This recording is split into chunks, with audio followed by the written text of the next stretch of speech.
Alrighty, nerds, it's time once again for another legendary hero. Are you super excited? I sure am.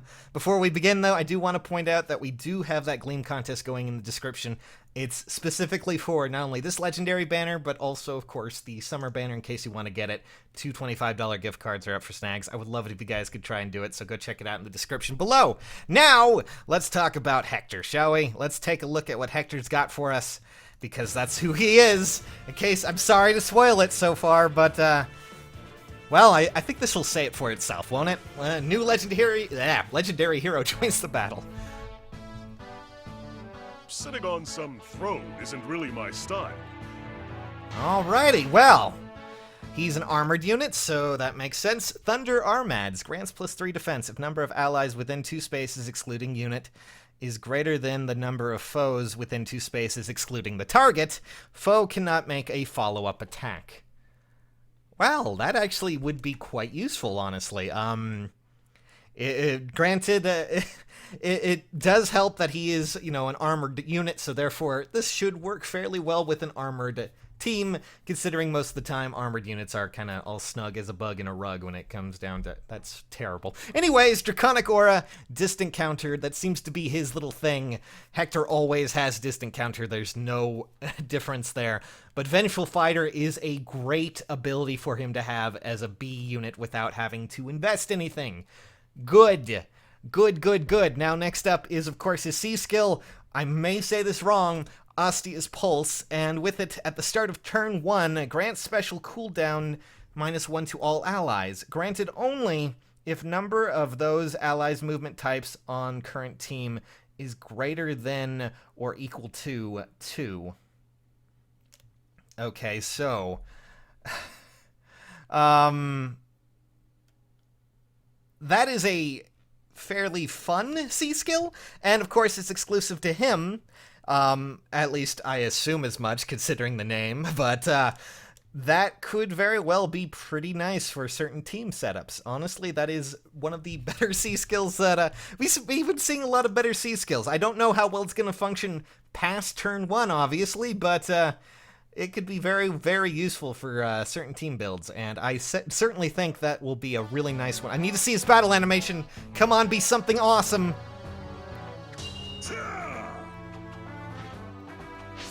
Okay, yeah, that is worth every second. The end is near. Oh! I'm ending this. Okay, well, I'm fine with that. In this hero, these heroes will also appear in this event. Elise is back. Normal Ike. I mean, not normal Ike, Brave Ike. Tharja, of course, is here. Myrrh is back. There's other Ike. Legendary Ike. Lynn, Brave, Blue Lynn, Roy, Ephraim, Morgan, Robin, and of course Leaf of all characters, huh? Well, there you go, guys. There are all of your units from the next legendary banner. Honestly, all in all, Leaf is a pretty powerful unit. Female Morgan's definitely nice to see that, but I'm kind of wondering, I mean, we got Myrrh, right? Yeah, I'm pretty sure we do got Myrrh. We got, of course, Brave Ike as well. Green is looking intense. Holy crap. Red is also looking pretty intense, too. Colorless has a good spectrum this time around. Not only in Valentine Roy, but also, of course, Elise, and, of course, Female Grima. And, oh my god, that is one of the better legendary banners out there. We also have Lynn, Valentine's Lynn, and, that is, in its own right, incredibly powerful. And, of course, Female Morgan. Tharja is finally here, guys. All in all, I think this looks to be one of our strongest, legendary heroes lately, at least from just abilities. Granted, I can't say that. Ryoma came off a little bit disappointing at the start, but he actually proved his worth quite a bit when it came down to stats. I'm hoping Hector, since, of course, he is an armored unit, he's going to have that inflated BST, he's going to have that inflated stats, his arm, Armads, of course, seems to be pretty powerful. Distant Counter, of course. Vengeful Fighter. And then, of course, Astia's Pulse. All of it seems to make him incredibly overpowered in a lot of ways, which is good. Hector needs that. And, of course, I'm kind of disappointed that they didn't go a different route other than Armads, but I guess that's kind of his bit. Now I'm really interested in how all of that is going to be when it comes down to choose your legends and everything that could be available from there. Alrighty, well, nerds, that is your legendary banner for this evening, and it is coming out on the 28th.